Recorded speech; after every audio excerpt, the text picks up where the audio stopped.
encore de manière à donner plus d'honneur à ceux qui en manquaient, pour qu'il n'y ait pas de division. Chacun de nous doit prendre soin et respecter son prochain. L'œil ne peut pas dire à la main, je n'ai pas besoin de toi. Et si le pied ou l'oreille disait, nous ne sommes pas assez honorés, comment le corps pourrait-il fonctionner? Nous sommes un corps et on doit travailler dans le même accord. C'est nos différences qui nous rendent plus forts, que nous a placés comme il a voulu pour servir Jésus.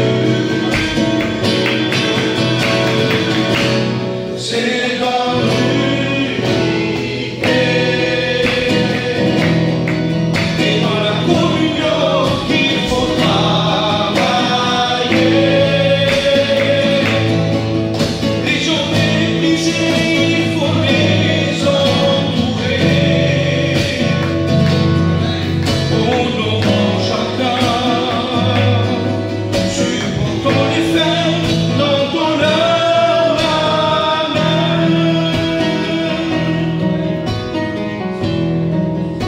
Jésus a laissé à chacun la possibilité et le soin d'être partout ses témoins.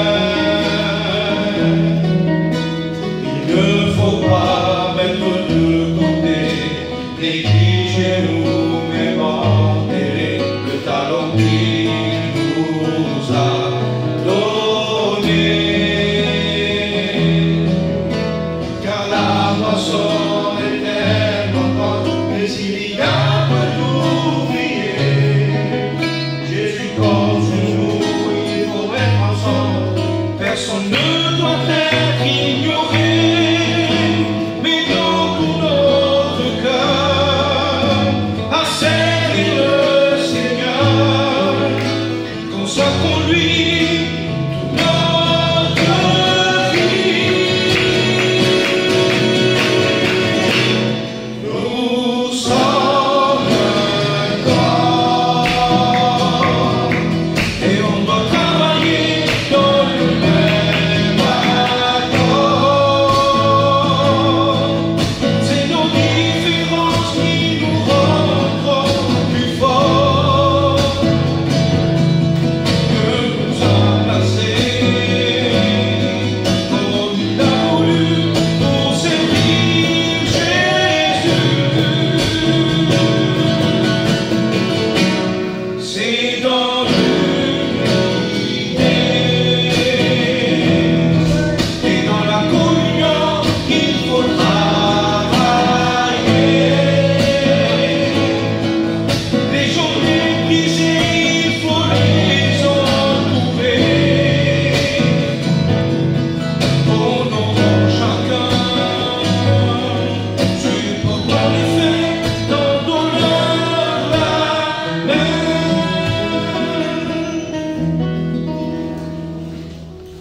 Spiritu vero, Amén. y haz lo que quieres hacer. C'est ce que nous voulons ce matin. Alléluia. Y derrama Dios una nueva unción sobre esta nación. Ven, Espíritu, ven y haz lo que quieres hacer.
espíritu ven y haz lo que quieres hacer. Y derrama Dios una nueva unción Amen. sobre esta nación. Abre los cielos, Dios, y que caiga tu lluvia de gloria. Abre los cielos, Dios, y que caiga tu lluvia de gloria. Abre los cielos, Dios, y que caiga tu lluvia de gloria aquí. Abre los cielos, Dios, y que caiga tu lluvia de gloria. Abre los cielos, Dios, y que caiga tu lluvia de gloria. Abre los cielos, Dios, y que caiga tu lluvia de gloria aquí.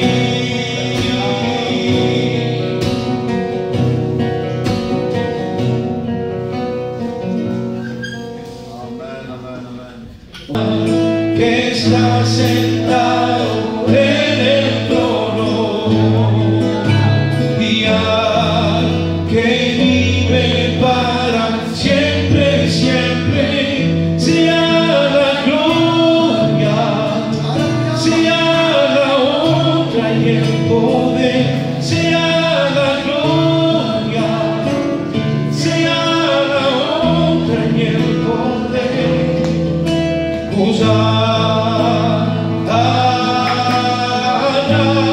On le dit ensemble, alléluia.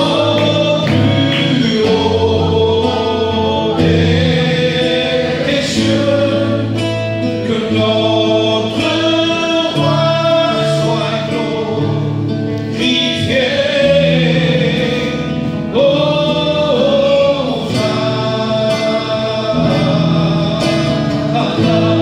Jésus, nous t'aimons plus haut, nous t'aimons plus haut. On le dit ensemble, alléluia.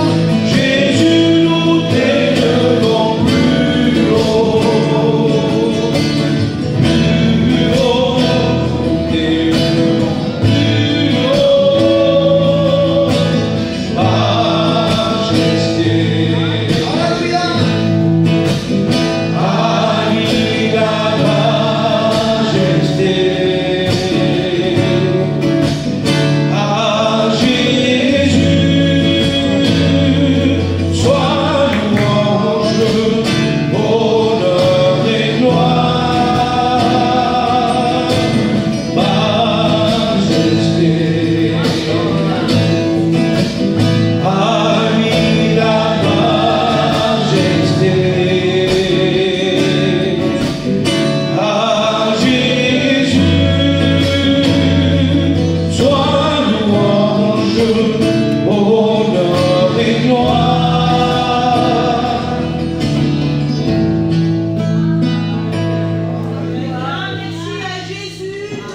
Un homme.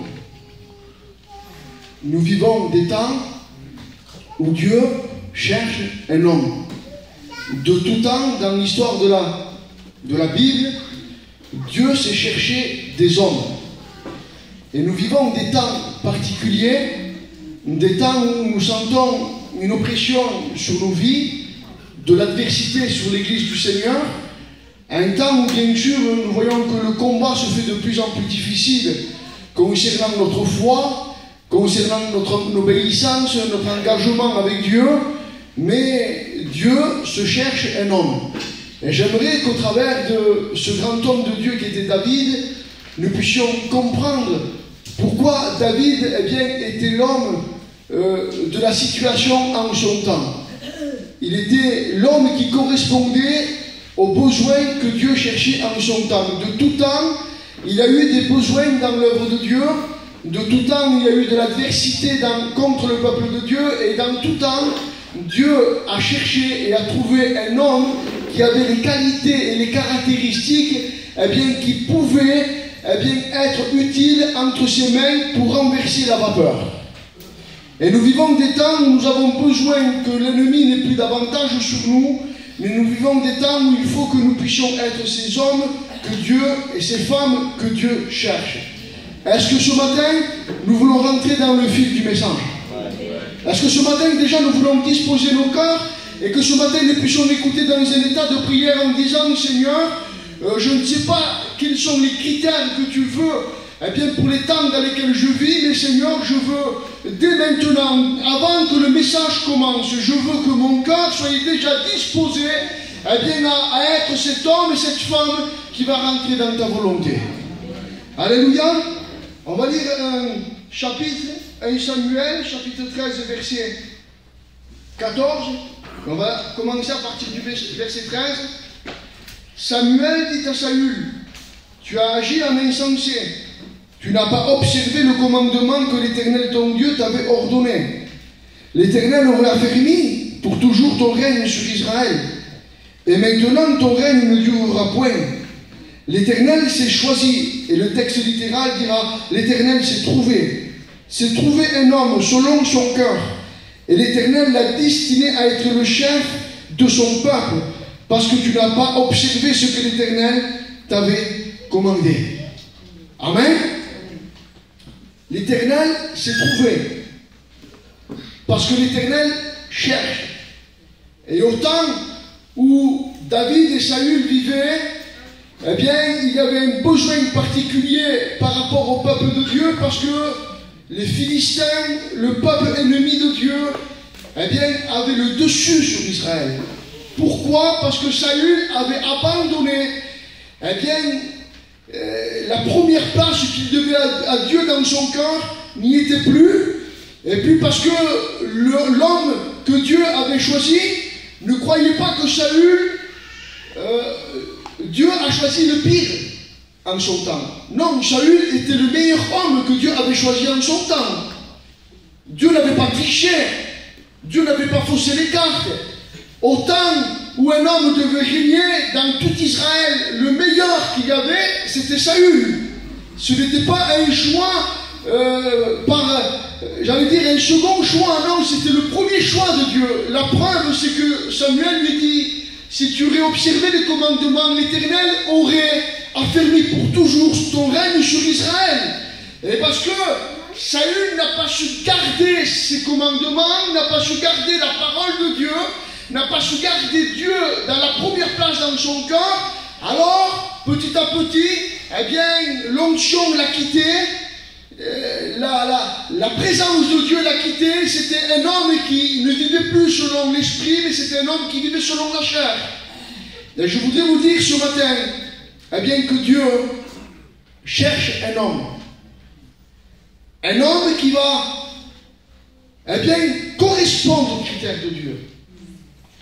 Un homme qui va avoir des qualités pour que Dieu va pouvoir se servir de lui.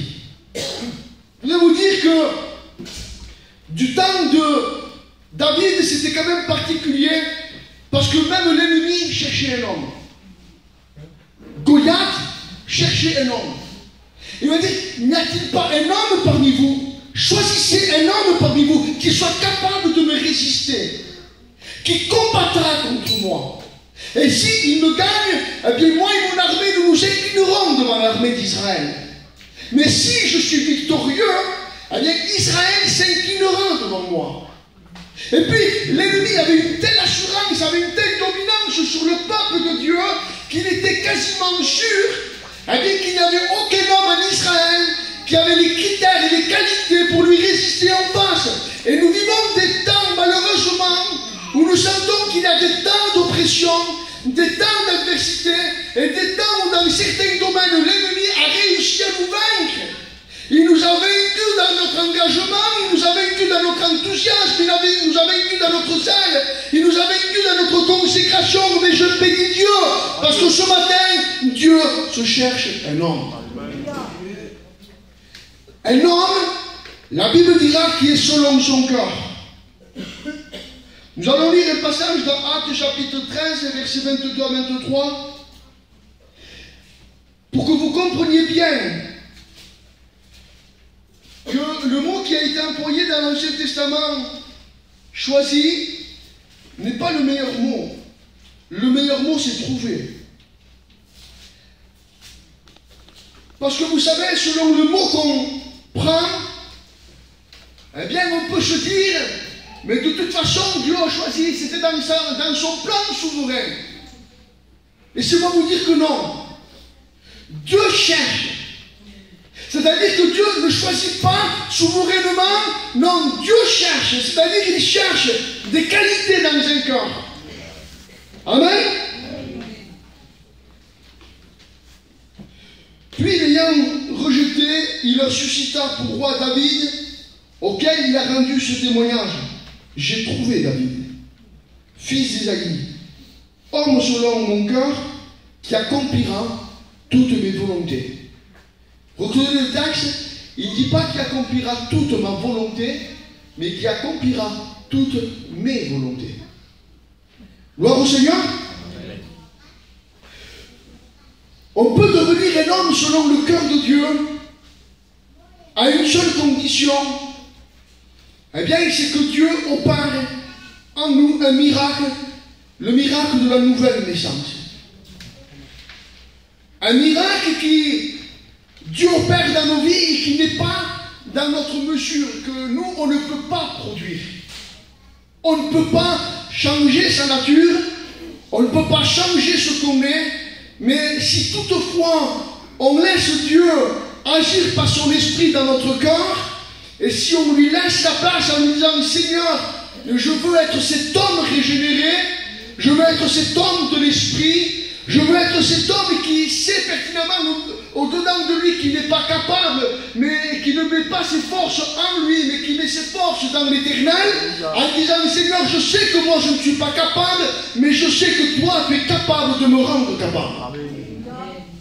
Et ce matin, même si toi tu n'es pas capable, Dieu est capable de te rendre capable. Et David était un homme qui était dépouillé de l'assurance en lui-même, était un homme qui était, eh bien, dépendant de Dieu.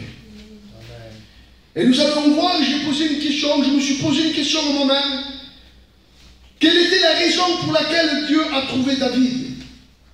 Alors il y a un mot que j'ai partagé avec Gino ce matin, ça m'a fait du bien, parce que ça m'a confirmé un peu la pensée. Dans le psaume 89, verset 20, nous allons lire, nous allons rentrer dans l'intimité de David.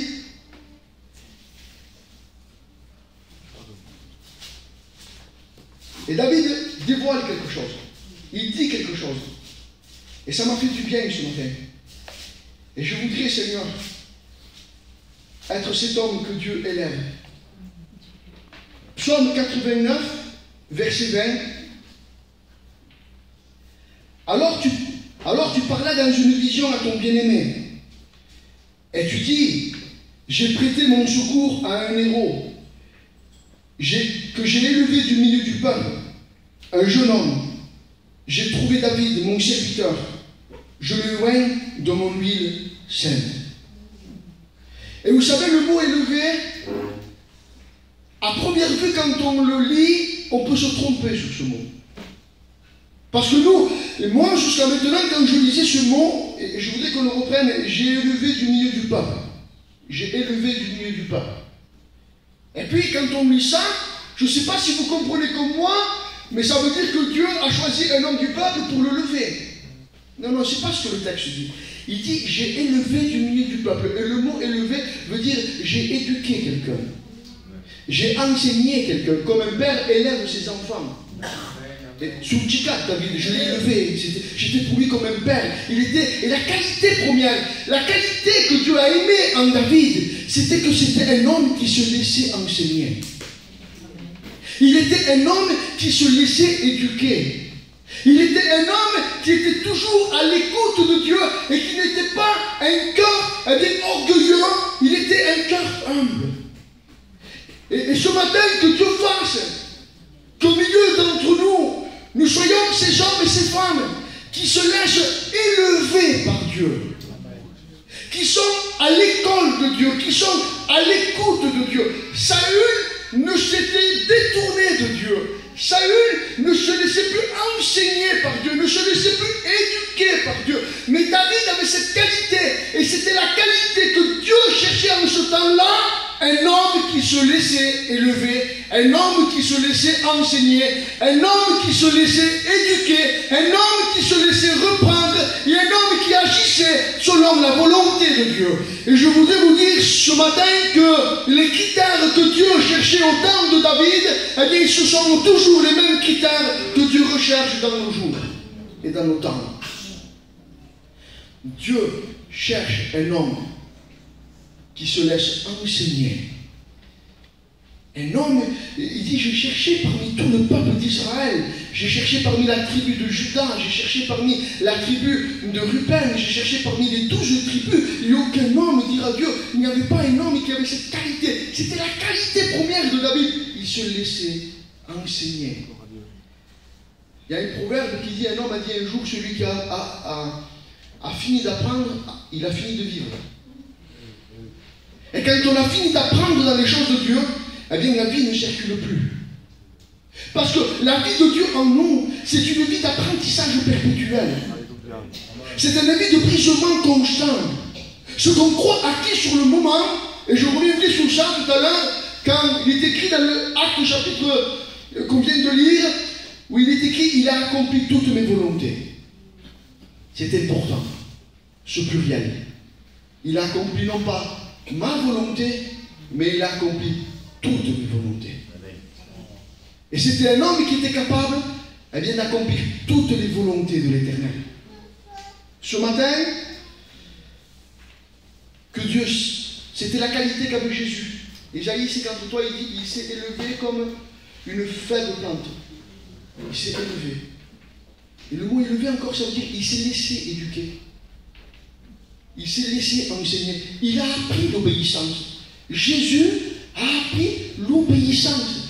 Il s'est laissé enseigner par Dieu. Lui, Dieu s'est laissé enseigner par Dieu. Dieu s'est pris un corps d'homme et il s'est laissé enseigner. Il s'est laissé élever. Que Dieu fasse que nous nous laissions élever par Dieu. Non pas dans le sens d'élever, mais dans le sens, eh bien, de nous laisser conduire par lui. Bien sûr que le mot a un double sens, parce que David a eu une ascension, et à dire la plus grande ascension qui puisse exister dans la Bible. Il est passé de berger à roi d'Israël. Mais la condition pour qu'il s'élève de berger à roi d'Israël, ça a été qu'il s'est laissé éduquer par Dieu. Et je voudrais ce matin, eh bien, vous parler de 3 domaines dans lesquels, eh bien, David s'est laissé éduquer et enseigner. Il y en a plusieurs, bien sûr. Il y a un mot qui me revient souvent, une phrase qui revient dans les psaumes qui dit « Seigneur, crée en moi un cœur pur ». C'est David qui dit ça. Il dit « Seigneur, crée en moi un cœur pur ». Amen. Un cœur qui est cristallin, qui n'a rien, qui est authentique, dans lequel il y a de la transparence. Seigneur, je veux avoir ce cœur. Ce cœur pur pour aimer ta parole. Ce cœur pur pour t'aimer. Ce cœur pour devenir comme un enfant et me laisser éduquer par mon Père. Ce cœur qui aime ses frères. Ce cœur qui aime ton âme. C'était le désir de David. Il avait de bons désirs, une bonne disposition. Dieu se cherche une église, Dieu se cherche un homme qui a de bonnes dispositions. Amen.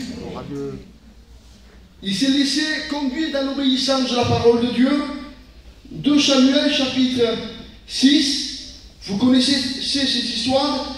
Quand David va chercher l'arche de l'alliance, à un moment donné, il prend l'arche de l'alliance, il la met sur des bœufs. Et même si ce que David fait semble bon, semble gentil, ce n'est pas dans la volonté de Dieu. La volonté de Dieu, c'était que l'arche de l'alliance devait être portée par 4 Lévites. Mais David, à un moment donné, s'est laissé conduire par sa propre sagesse. Il a dû se dire, pourquoi mettre autant de peine sur 4 hommes? On va plutôt demander à 4 bœufs de porter ça, des bœufs de porter l'arche de l'alliance, Pourquoi s'épuiser? Pourquoi accabler? Pourquoi mettre un poids supplémentaire sur le peuple alors que nous avons des peuples à notre disposition? Et nous connaissons l'histoire, la Bible nous dit qu'à un moment donné, l'arche de l'Alliance sera comme chanceler, Usa met sa main dessus et il meurt instantanément. Second endroit où nous voyons qu'il a eu besoin d'apprendre, c'est lorsqu'il fait le dénombrement dans 2 Samuel 24. Alors je me suis toujours posé la question, pourquoi est-ce que ce dénombrement n'était pas dans la volonté de Dieu? Parce que là encore, David ne veut pas faire une dépense. Dans la loi, Dieu avait ordonné à Moïse, il dit, lorsque tu feras un dénombrement, il dit, chaque personne qui sera dénombrée devra apporter de l'argent, devra faire un rachat. Et puis David dit, mais pourquoi demander de l'argent au peuple? Pourquoi demander de la dépense? On va faire un dénombrement sans faire de rachat. Et puis la Bible nous dit que 70 000 hommes tombent en Israël. Mais je voudrais vous dire quelque chose, que David était coupable parce qu'il n'avait pas fait toute la volonté de Dieu. Il apprenait, il était un apprentissage concernant l'obéissance de la parole de Dieu. Mais pas que David a péché, le peuple a péché aussi. Parce que le peuple était au courant de la loi de l'Éternel. Et il savait aussi très bien ce qu'il devait faire et ne pas faire. Mais il y a des moments où ça nous va bien que nos frères se trompent.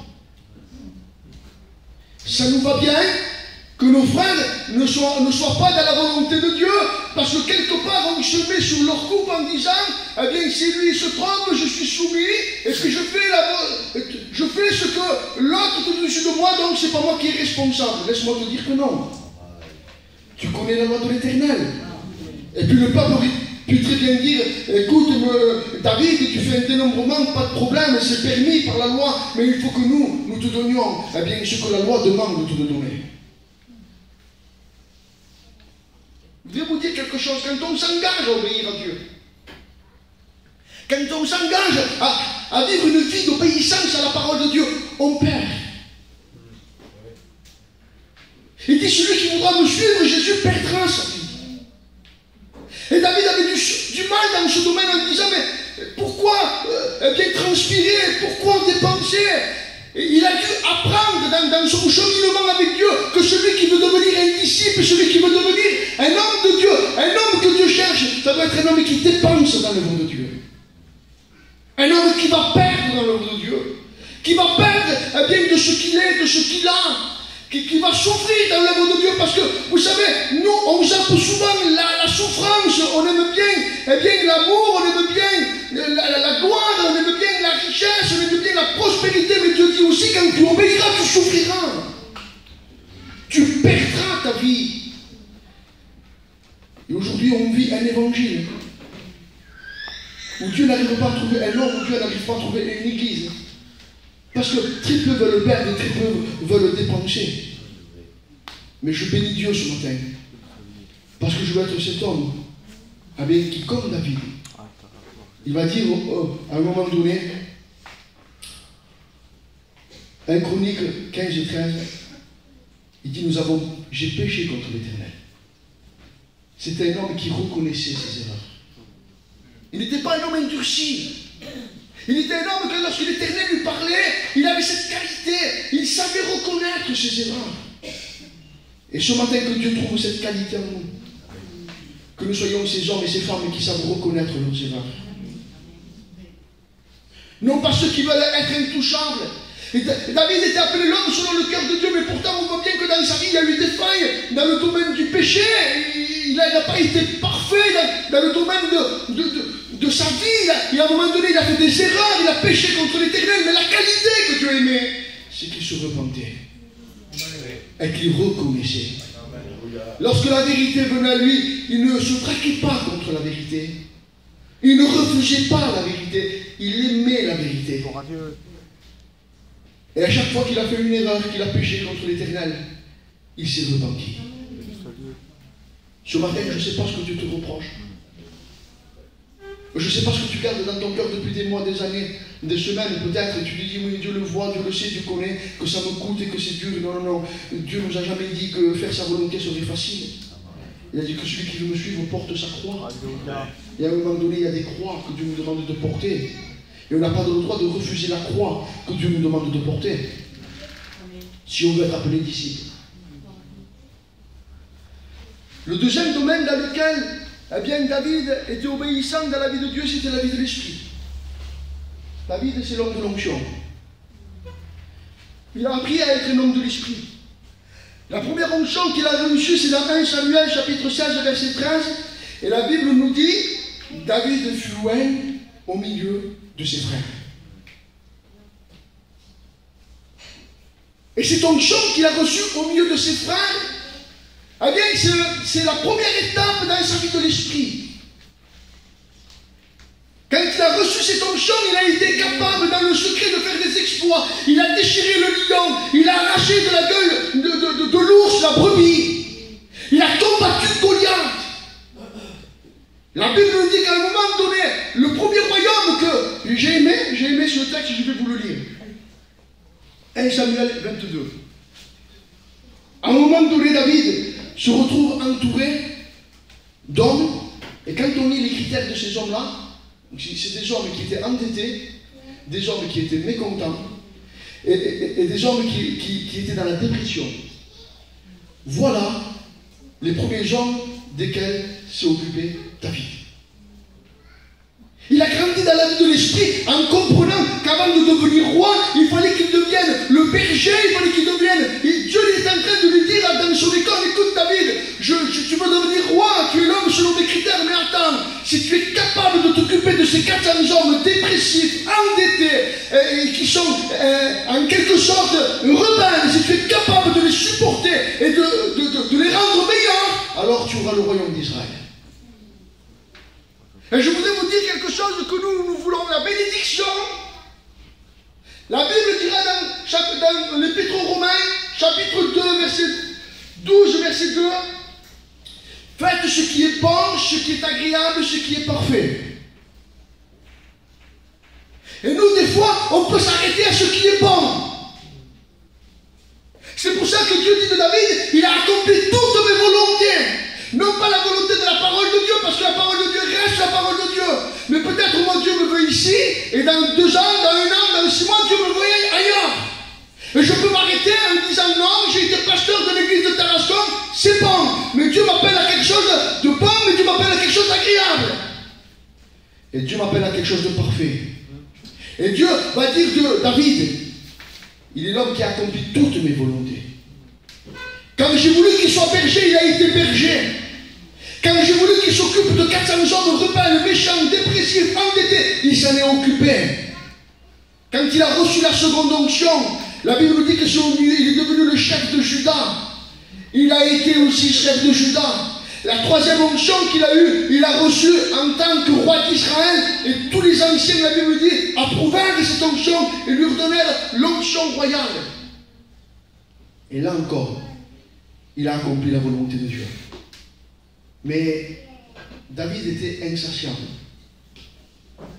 Il va dire, Seigneur, retire-moi tout, mais pas ton esprit. Pourquoi David dit ça? Parce qu'avant lui, il a vu 2 hommes de Dieu qui étaient Jonathan et Saül. Lorsqu'il fait le cantique funèbre, il dit, l'huile a cessé de les oindre.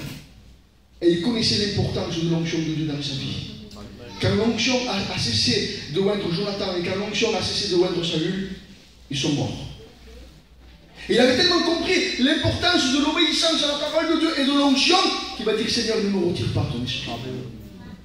J'aimerais vous lire un texte dans 2 Samuel. Je l'ai lu ce matin là, à Gino, et il m'a fait du bien.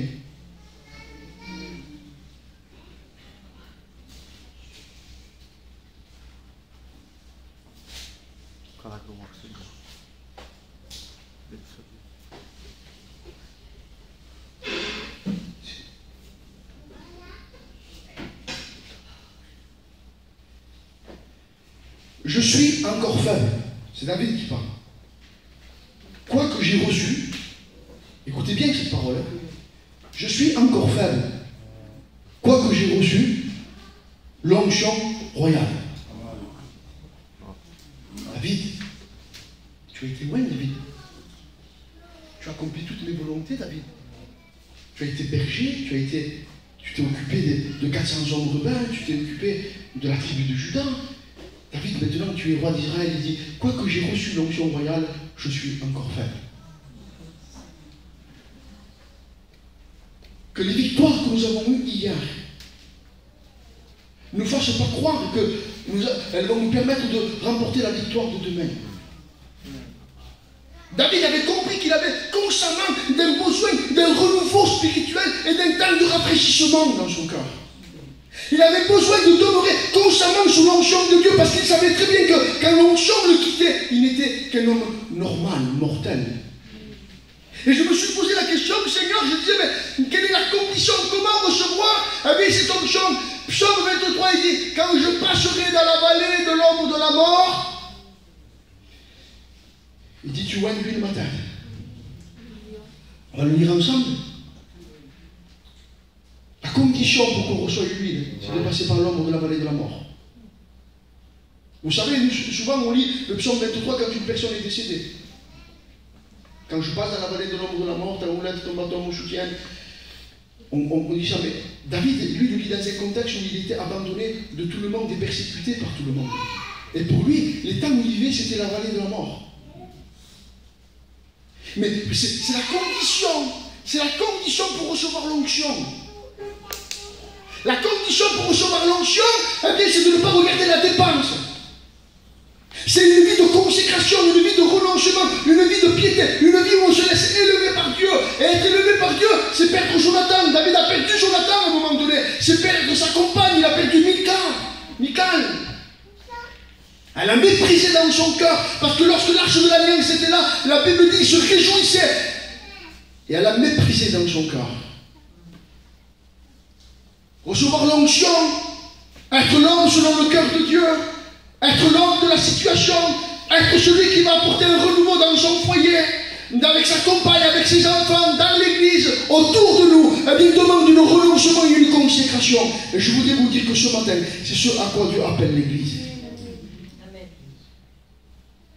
L'ennemi essaye de nous embrouiller les uns envers les autres, de mettre de la zizanie, des incompréhensions, de la méfiance, ne plus avoir ce cœur pur, ce cœur ouvert les uns envers les autres, parce que l'ennemi sait très bien que lorsque une église décide et demande un cœur pur, veut rentrer dans la consécration, veut rentrer dans une vie de l'esprit, veut rentrer dans une vie de l'obéissance, alors l'ennemi est en déroute. Alors il essaye par tous les moyens. Et ce matin, je voudrais vous dire à chaque foyer, à chaque soeur, à chaque frère, faites attention à vos cœurs. Faites attention à ce que l'ennemi veut infiltrer dans nos vies. Parce que l'ennemi sait très bien que s'il met dans mon cœur quelque chose contre Titi, quelque chose contre Gino, quelque chose contre David, l'onction me quitte. Et je ne deviens plus un homme d'onction, mais je deviens un salut. Un homme de stratège. Un homme qui se gère par son intelligence, qui joue avec les choses. On peut diriger sa vie chrétienne avec l'échec, comme si on joue aux échecs. La vie de Dieu, ce n'est pas un jeu d'échecs. La vie de Dieu, c'est être totalement soumis à la volonté de Dieu. Et la question est, où est-ce que tu t'es arrêté ce matin? Est-ce que tu t'es arrêté simplement à ce qui était bon? Je viens à la réunion, mardi, vendredi, dimanche, je prends mon culte. Bien, tu es sauvé, il n'y a pas de problème. Mais la volonté de Dieu, ce n'est pas que tu sois sauvé simplement, mais c'est que tu rentres dans toutes ses volontés. Et si tu es un chrétien qui vient le mardi, le vendredi et le dimanche, bon, tu es quelqu'un de sauvé, mais c'est bon. Mais Dieu t'appelle à quelque chose d'être agréable, à aller plus loin. Et Dieu veut que tu sois dans la perfection de ce qu'il te demande. Et je voudrais vous dire que dans la fourchette de Dieu, eh bien, enlevez le salut, parce que celui qui fait ce qui est bon et celui qui fait ce qui est parfait sera sauvé. mais dans la fourchette de Dieu, celui qui fait ce qui est parfait, eh bien, pèsera plus lourd que celui qui est bon. Parce que chacun d'entre nous, Dieu nous appelle à nous élever.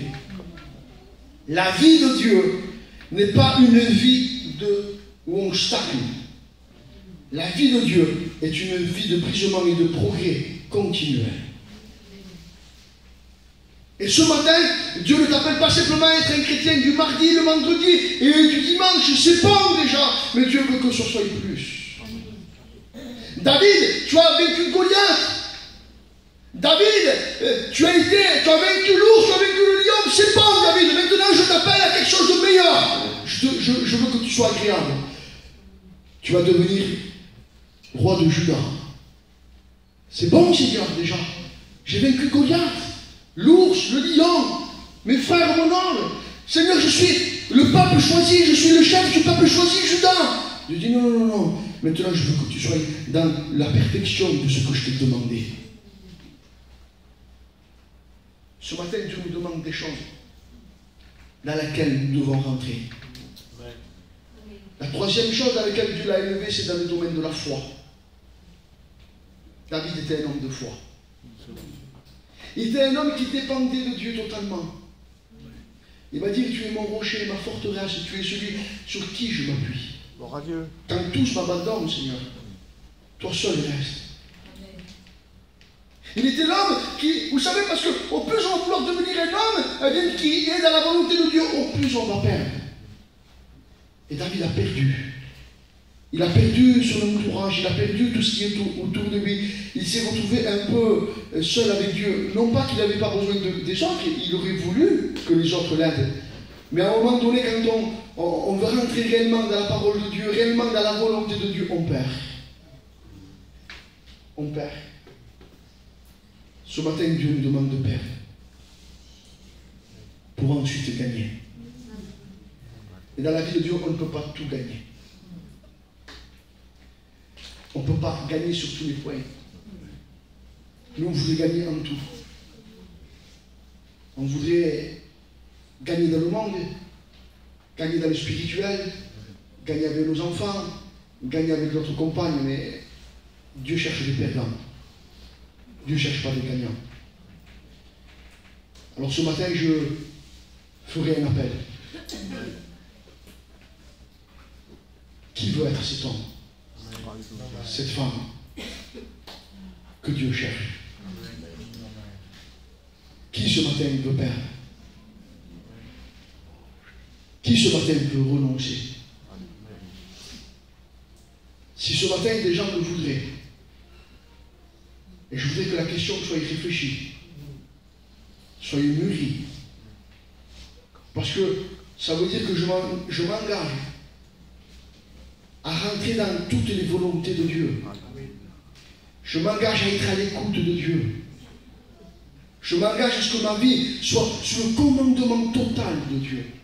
Je ne laisse aucune parcelle de ma vie pour ma chair, pour moi, mais je veux que tout soit sous le contrôle de Dieu. Alors si ce matin quelqu'un me voudrait, qu'il se lève de sa place, qu'il dit Seigneur, je m'engage ce matin à perdre. Je bénis Dieu. Dieu s'est trouvé des David ce matin. Je voudrais vous dire qu'à partir d'aujourd'hui, attendez-vous à des combats. Attendez-vous à de l'oppression. Attendez-vous à ce que l'ennemi ne soit pas content. Mais attendez-vous à être victorieux. Parce que Dieu n'abandonne jamais celui qui se lève pour lui. Amen. On prie le Seigneur. Seigneur, je veux te remercier pour ta parole ce matin. Je veux être cet homme, Seigneur, que tu vas rendre capable. Je suis incapable, Seigneur, moi, de te donner quoi que ce soit. Je suis un méchant, un orgueilleux, Seigneur. Un égoïste. Je suis comme la sandwicherie qui dit constamment donne, donne, donne. Mais Seigneur, je ne peux pas ignorer ton appel. Je ne peux pas ignorer le besoin qu'il y a dans ton âme. Je ne peux pas laisser mes enfants se perdre. Je ne peux pas laisser les âmes se perdre, Seigneur. Seigneur, je ne peux pas laisser toujours Goliath se moquer de moi, se moquer de mes frères, se moquer de ton âme. Seigneur, alors ce matin, rends-moi capable. Rends-nous capables. Rends-nous capables de renoncer. Rends-nous capables de t'aimer. Alléluia. Rends-nous capables de faire toute ta volonté. Amen, Seigneur. Ouvre-nous de cette huile sainte. Enseigne-nous dans la foi. Enseigne-nous dans l'obéissance de ta parole. Je ne veux pas faire comme moi je veux, mais je veux faire comme il est écrit, Seigneur. Alléluia. Seigneur, brise mon cœur ce matin. Alléluia. Brise la dureté de mon âme. Seigneur, que ma vie soit un réceptacle pour ton esprit. Que rien d'impur, que rien de sale, que rien de malhonnête, que rien de méchant n'empêche l'action de ton esprit. Crée en moi un cœur pur, Seigneur. Bénis ton assemblée. Bénis ton église. Bénis ton corps ce matin qui veut se lever et dire, moi j'irai. Moi j'irai combattre contre Goliath, mais je ne dirai pas en mon nom, j'irai au nom de l'Éternel, celui qui est victorieux, celui qui est tout-puissant, Seigneur. Bénis ta chorale ce matin, bénis les anciens, bénis les foyers qui sont dans le combat. Seigneur, que les foyers cessent d'être dans la défaite, mais que ton onction ce matin se manifeste dans leur cœur, et que mes frères et sœurs se lèvent comme des guerriers, en disant l'Éternel m'a oint, et je l'ai avec la force que Dieu m'a donnée. Seigneur, merci pour tout ce que tu fais ce matin, et tout ce que tu bénis dans le nom de Jésus. Si quelques-uns voudraient prier, qu'ils le fassent dans le nom de Jésus.